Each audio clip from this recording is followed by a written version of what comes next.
Imagine this. You have invested millions in cybersecurity solutions, enterprise-grade cloud security, and advanced threat detection systems. You run the same kind of protection trusted by banks, airlines, and government networks. Whether it is SentinelOne, CrowdStrike Falcon, Microsoft Defender for Endpoint, or Palo Alto Cortex XDR, you believe your digital fortress is unbreakable. But in just 50 seconds, a single attacker shut it off completely. No malware. No mysterious zero-day exploit. They simply used the system exactly as it was built to work. This happened to a real company running SentinelOne, a platform valued at over $2 billion. If you think it could never happen to you, you need to hear this story. To understand this breach, you have to know what stood in the attacker's way. It was an Endpoint Detection and Response system, or EDR. An EDR is like a 24/7 bodyguard who never blinks. Whether it is SentinelOne, CrowdStrike Falcon, or Palo Alto's Cortex XDR, the goal is the same. Detect threats, quarantine malicious files, and send real-time alerts to the Security Operations Center. That is why, in almost every targeted ransomware attack, the first priority is to disable the EDR. Without it, attackers can roam freely across the network with little resistance. In this case, the bodyguard was SentinelOne, and it was supposed to be unkillable. SentinelOne runs deep inside the kernel of the operating system, the brainstem of the machine. Even system administrators cannot normally touch it. If you try to end the process in Task Manager, it refuses. Use PowerShell, it blocks you. Even direct service stop commands will not work. It is built with the expectation that attackers might one day gain admin privileges, so it must survive even then. But there was one overlooked moment in its life cycle that no one paid enough attention to. The entry point was almost boring. They found a vulnerable web application on a public-facing server. The flaw was well known. The patch had been available for months, but the company had not applied it. Once inside, they went to work like any disciplined red team operator. They analyzed log files, searched system memory for cached credentials, mapped open ports, cataloged running services, and monitored network traffic for signs of connections to EDR agents, backup servers, and the company's private cloud storage. And then they saw it, a SentinelOne agent fully active. Most attackers would call it quits here. This one leaned in. They noticed something odd.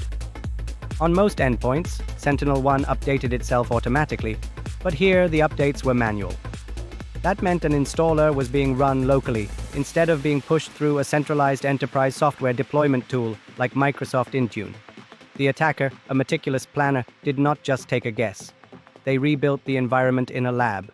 They installed the same operating system, the same version of SentinelOne, and replicated the company's security settings. They ran the upgrade dozens of times with a stopwatch, logging every step. That is when they found it.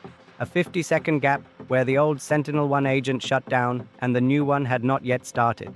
To a normal user, 50 seconds is nothing. To an attacker with a plan, it is an eternity. Rather than attacking SentinelOne directly, they decided to help it. They downloaded a genuine SentinelOne installer from the official vendor site, a trusted and digitally signed binary.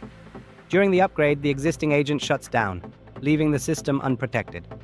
Picture a castle where the guards leave before the replacements arrive. For less than a minute, the gates are open. Now imagine if the new guards never showed up. The upgrade began. The old agent shut down exactly as designed. Halfway through, the attacker paused.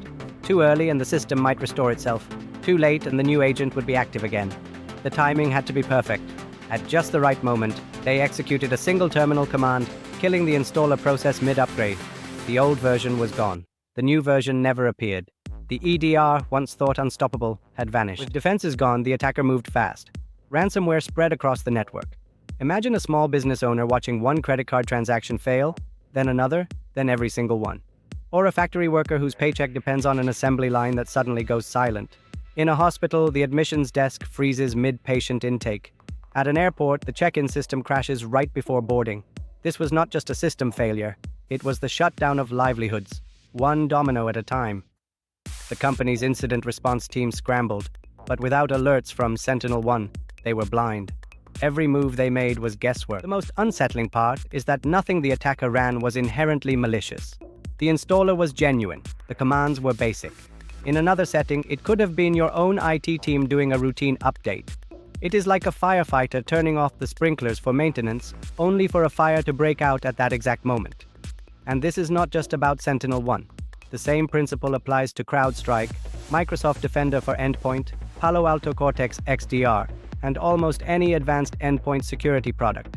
If trusted processes can be weaponized, everything in your environment, from antivirus to backup tools to cloud migration scripts, becomes an attack surface. SentinelOne and other EDR vendors have added online authorization features that block local installations unless approved through the cloud. If it had been enabled here, the breach would have failed. Layered defenses are critical. Limit who has admin privileges. Control what software can run. Deploy updates through monitored, centralized systems. Track every change with a security information and event management platform. In cybersecurity risk management, prevention is almost always more cost-effective than incident response. Attackers are evolving. They are not always breaking the rules. Sometimes they are following them, but in ways the rule makers never imagined. It is no longer enough to lock the door. You have to protect the keys, watch who uses them, and make sure they cannot be copied or misused. When your systems fail, and every system eventually will they fail safe or fail wide open? So, let me ask you, if a sophisticated attacker had a 50-second window of complete access to your network, what would they target first? Your unpatchable legacy server? Your offsite cloud backups? Your most sensitive client data? Share your answer in the comments. And for the sake of your business, secure that target now. Remember, the most dangerous weapon is not the exploit that breaks the rules. It is the one that uses the rules themselves against you.